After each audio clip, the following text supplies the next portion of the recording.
止まった夏のまま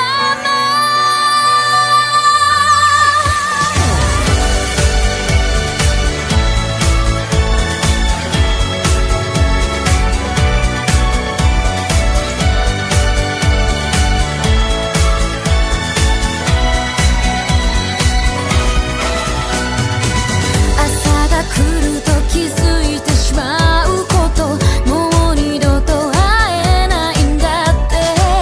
毎日ちょっと元気になってても、なんでなんでなんでって涙は出る。本当にあったんだね、失った時に知る大事なこと。今は一人ぼっち、季節だけが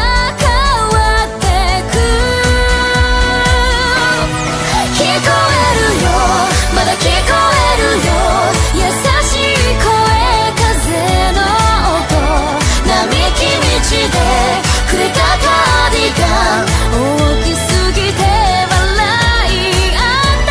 触れてたくて触れられなくて、それでも進んでいかなきゃね。さよならさよならさよなら。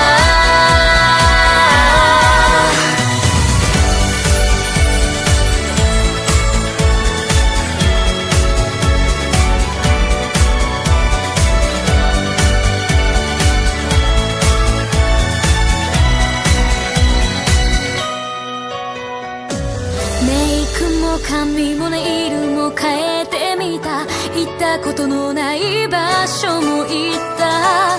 それでも無意識に探す横顔、全部まだ思い出じゃない。いつもそばにいたね、広い背中まだ覚えている。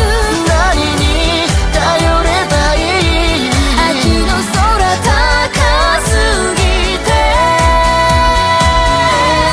君じゃない誰かとならばこんなに切なくないのかな。消したアドレスでも消えなくて、全てにまだ君がいる。今会いたいでも会えなくて、今も耳に残る声。さよならさよならさよなら。愛しくて恋しくて忘れたくてまだ待ち続